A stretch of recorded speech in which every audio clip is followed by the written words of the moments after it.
বন্ধুরা, আপনারা কি কখনো ৮ কিলোমিটার লম্বা ট্রেন দেখেছেন? বা এমন একটি রেলওয়ে ট্র্যাক যেটি বানাতে গিয়ে প্রায় ১ লক্ষ শ্রমিক প্রাণ হারিয়েছিল, আর সেই রেল লাইনটি এতটাই উঁচুতে অবস্থিত যে যাত্রীরা সেই রেল লাইনের উপর দিয়ে যাওয়ার সময় মাঝে মধ্যেই সেই সব মৃত শ্রমিকদের কঙ্কাল দেখতে পায়। অথবা আপনি কি এমন কোনো ট্রেন দেখেছেন যেটি কিনা পানির নিচ দিয়েও চলতে পারে? বন্ধুরা, ভিডিওর শেষে আপনাদেরকে এমন একটি অদ্ভুত ট্রেন দেখাবো যেটা দেখে আপনারা অবাক না হয়ে থাকতেই পারবেন না। তাই অনুরোধ করব ভিডিওর একটা সেকেন্ডও মিস না করার জন্য। তাহলে চলুন আর সময় নষ্ট না করে আজকের এই ইন্টারেস্টিং ভিডিওটি শুরু করে ফেলি। তার আগে ছোট্ট একটি রিকোয়েস্ট থাকবে, আপনি যদি আমাদের অদ্ভুত বাংলা চ্যানেলে প্রথমবারের মতো এসে থাকেন এবং এই রকম ভিডিও বারবার দেখতে পছন্দ করেন, তাহলে দেরি না করে এখনই আমাদের চ্যানেলটি সাবস্ক্রাইব করে ফেলুন। তাহলে চলুন শুরু করি। The death railway, Burma. এই রেল লাইনটি ব্যান পং, থাইল্যান্ড থেকে সরাসরি বার্মা পর্যন্ত যাত্রা করে। বার্মা রেলওয়ে ডেথ রেলওয়ে নামেও পরিচিত, কারণ এটি নির্মাণের সময় প্রায় ১ লক্ষ শ্রমিক মারা গিয়েছিল, আর সেখান থেকেই এর নাম দেওয়া হয়েছে দ্য ডেথ রেলওয়ে বার্মা। তবে অবাক করার বিষয় হলো, এর মধ্যে অনেকেই নদী থেকে পড়ে মারা গেলেও অনেকেই আবার ইচ্ছাকৃতভাবে আত্মহত্যা করে মারা গিয়েছিল। কিন্তু তারা কেন আত্মহত্যা করেছিল এই বিষয়টি এখনও পর্যন্ত জানা যায়নি। এর থেকেও অবাক করা বিষয় হলো, এই রাস্তা দিয়ে যাওয়ার সময় যাত্রীরা সেই সব মৃত শ্রমিকদের কঙ্কাল দেখতে পায়। অনেকেই আবার দাবি করে সেই সমস্ত মৃত মানুষদের আত্মা এখনও সেখানে ঘুরে বেড়ায়। তাই এই রাস্তা দিয়ে যাওয়ার সময় যাত্রীরা ভয়ে সর্বক্ষণ সৃষ্টিকর্তাকে ডাকতে থাকে। আর এতটা ভয়ানক হওয়ার কারণেই এর নাম দেওয়া হয়েছে the death railway Burma. Indian W railway, এমন অদ্ভুত রেল লাইন আপনি হয়তো এর আগে আর কখনোই দেখেননি। আমেরিকার এই রেল লাইনটি অন্যান্য রেল লাইনের মতোই সমতল নয়, বরং একেবারেই আঁকাবাঁকা। এই রেল লাইনের উপর দিয়ে যখন ট্রেন চলে তখন আপনার দেখে মনে হবে যেন ট্রেনটি ডান্স করছে। এই রাস্তা দিয়ে ট্রেন চলার সময় অনেকবার ভয়ানক দুর্ঘটনাও ঘটেছে, তাই এই রাস্তাটিকে খুবই ভয়ানক বলে মানা হয়। মেকলং রেলওয়ে মার্কেট, ব্যাংকক। এখানে হঠাৎ ট্রেন আসার দৃশ্য দেখলে ভয়ে আপনি চমকে উঠবেন, কারণ এখানে আপনি যে মার্কেটটি দেখতে পাচ্ছেন, এই মার্কেটের উপর দিয়ে ট্রেন যাতায়াত করে। এটি থাইল্যান্ডে অবস্থিত।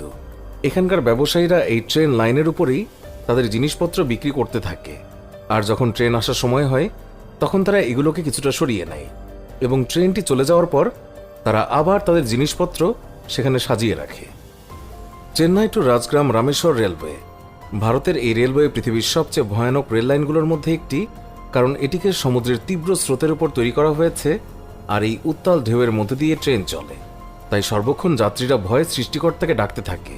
আর এই ঢেউয়ের গতি এতটাই বেশি যে বর্তমানে ট্রেন লাইনের অবস্থা খুবই খারাপ হয়ে গিয়েছে। এটিকে কয়েকবার মেরামত করা হলেও যে কোনো সময় এটি ভেঙে পড়তে পারে। AC maglev train. এখন আপনি যে ট্রেনটি দেখতে পাচ্ছেন, এটি জাপানের সবচেয়ে দ্রুতগতির ট্রেন। এর সাথে এটি পৃথিবীর সকল দ্রুতগামী ট্রেনের রেকর্ড ভেঙে দিয়েছে। ২০১১ সালে সর্বপ্রথম এই ট্রেন তার যাত্রা শুরু করে এবং ২০১৫ সালে এই ট্রেন ঘন্টায় ৬০৩ কিলোমিটার গতি তুলে নতুন বিশ্ব রেকর্ড করে, যা এখনো পর্যন্ত আর কোনো ট্রেন ভাঙতে পারেনি, কারণ এটি ম্যাগনেটিক লেভিটেশন টেকনোলজির মাধ্যমে কাজ করে। আর এই কারণেই এই ট্রেন এত দ্রুত গতিতে চলতে পারে। Australian old train. প্রায় ৮ কিলোমিটার লম্বা এই ট্রেন পৃথিবীর সবচেয়ে লংগেস্ট ট্রেন হিসেবে পরিচিত। এই ট্রেন যখন স্টেশনের সামনে দিয়ে যায় তখন মানুষকে এই ট্রেনটি শেষ হওয়ার জন্য প্রায় ২০ মিনিট অপেক্ষা করতে হয়। এর মধ্যে ৬৮২টি কন্টেইনার রয়েছে, আর এই কন্টেইনারগুলোর সাহায্যে এক জায়গা থেকে অন্য জায়গায় প্রচুর পরিমাণে মাল আনা নেওয়া করা হয়। Turbojet train. বর্তমানে ইঞ্জিনিয়াররা ট্রেনের গতি আরও বাড়ানোর জন্য বিভিন্ন ধরনের টেকনোলজি ব্যবহার করে চলেছে, কিন্তু ১৯৭০-এর দশকে তৈরি করা এই ট্রেন ঘন্টায় ২৯৫ কিলোমিটার বেগে চলতে পারত, যা সেই সময় মানুষ কল্পনাও করতে পারেনি।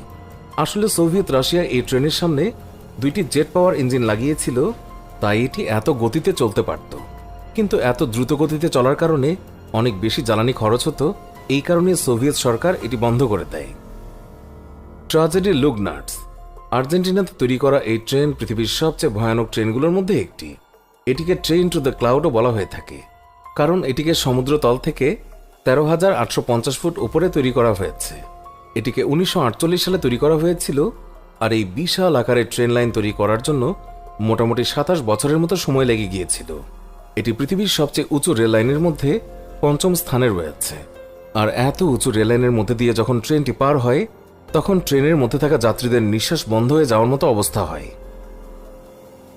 উপারটাল সাসপেনশন রেলওয়ে, জার্মানিতে তৈরি এই ট্রেন দেখতে খুবই অসাধারণ। তবে এই ট্রেন লাইনের সিস্টেম একেবারেই আলাদা। এই ট্রেন লাইনের ট্রেন স্বাভাবিকভাবে নয়, বরং উল্টোভাবে চলে আর এইভাবেই গন্তব্যের দিকে যায়। এটিকে ১৯০১ সালে তৈরি করা হয়েছিল। এই ট্রেনের সাহায্যে প্রতিদিন প্রায় ৮২,০০০ মানুষ যাতায়াত করে। আর এটি এভাবেই দুলতে দুলতে ১৯৯৯ সালে নদীতে পড়ে গিয়েছিল। এতে ৫ জন মানুষ খুবই ভয়ানকভাবে মারা গিয়েছিল। এছাড়াও প্রায় ৫০ জন মানুষ ভয়ঙ্করভাবে আহতও হয়েছিল। এছাড়াও ২০০৮ সালে এবং ২০১৩ সালেও এই ট্রেনের সাথে অনেক ভয়ানক দুর্ঘটনা ঘটেছে। আশা করি বুঝতেই পারছেন যে এই ট্রেনটি কতটা ভয়ানক। ট্রেনটি নদী থেকে প্রায় ৪০ ফুট উপর দিয়ে চলে। আসলে এখানে অতিরিক্ত পাহাড় এবং রাস্তায় অসুবিধার কারণে আন্ডারগ্রাউন্ড ট্রেন লাইন তৈরি করা সম্ভব নয়, তাই এই হ্যাঙ্গিং ট্রেন চালু হয়। এই একই ধরনের ট্রেন এখন জাপানেও তৈরি করা হয়েছে। Virtual train. বন্ধুরা, ট্রেন লাইনের ট্রেন চলতে তো অনেক দেখলেন, কিন্তু এখন আপনাদেরকে যে ট্রেনটি দেখাবো এটি কোনো ট্রেন লাইন নয়, বরং অন্যান্য গাড়ির মতো রাস্তা দিয়েই চলতে পারবে। এই ট্রেনটিকে চীন তৈরি করেছে। এটিকে চায়নার জুজাও শহরে চালানো হবে। এর মধ্যে লিথিয়াম ব্যাটারি লাগানো হবে, তাই এটি মাত্র ১০ মিনিট ৪৬ সেকেন্ডে ২৫ কিলোমিটার পর্যন্ত চলতে পারবে। এর মধ্যে একসাথে ২৫ জন যাত্রী অসাধারণ ভ্রমণের অভিজ্ঞতা নিতে পারবে। বন্ধুরা, এখন আপনারা ট্রেন সম্পর্কে এমন কিছু তথ্য জানতে চলেছেন যা প্রত্যেকটি মানুষেরই জেনে রাখা উচিত। আপনি হয়তো নিশ্চয়ই জানেন ট্রেন একটি নির্দিষ্ট লাইনের উপরে চলে, কিন্তু এটি দেখতে যতটা সহজ এর পেছনে ততটাই গভীর রহস্য লুকিয়ে রয়েছে। আসলে ট্রেন লাইনের লোহাগুলোকে বিছানোর আগে প্রায় ৪ ধরনের লেয়ার বিছানো হয়। এর মধ্যে প্রথমেই রয়েছে সাবগ্রেড, যা সাধারণ মাটি দিয়ে তৈরি করা হয়। এই লেয়ার তৈরি করার জন্য সর্বপ্রথম রেল লাইনের সামনে যত গাছ, পাহাড় কিংবা পানি থাকে সেগুলোকে সরিয়ে দেওয়া হয়। এরপর এই লেয়ারগুলোকে মাঝখান থেকে কিছুটা ওঠানো হয়, যাতে করে কখনোই রেল লাইনে পানি জমে থাকতে না পারে এবং ট্রেন চলার সময় ট্রেন যেন কোনোভাবেই স্লিপ না হতে পারে। এর জন্য সেই মাটির লেয়ারের উপরে পাথরের কংক্রিট বিছানো হয়। তবে এগুলো কোনো গোল পাথর নয়, বরং আঁকা বাঁকা ধারালো পাথর। কারণ গোলাকার পাথর দিলে ট্রেন চলার সময় দুর্ভাগ্যক্রমে ট্রেন পিছলে নিচে পড়ে যেতে পারে। তারপর এর উপরে কংক্রিটের বিম লাগানো হয়। আপনি লক্ষ্য করলে দেখবেন একসময় ট্রেন লাইনে কাঠের বিম ব্যবহার করা হলেও বর্তমান সময়ে কংক্রিটের বিম ব্যবহার করা হয়, কারণ কাঠের বিমগুলো অতি বৃষ্টির কারণে অল্প সময়ের মধ্যেই নষ্ট হয়ে যায়। আর এই কারণেই এখন কংক্রিটের বিম ব্যবহার করা হয়। এরপর এগুলোকে লোহার সাথে খুব শক্তভাবে আটকে দেওয়া হয়।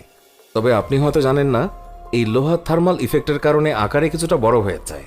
তাই এই ট্র্যাকগুলো যদি একে অপরের সাথে সম্পূর্ণ আটকে থাকে আর থার্মাল ইফেক্টের কারণে ট্র্যাকের আকার যদি বেড়ে যায়, তাহলে এই লাইনগুলো বাঁকা হয়ে যাবে, এমনকি ফাটল তৈরি হবে, যার কারণে ঘটতে পারে ভয়ানক দুর্ঘটনা।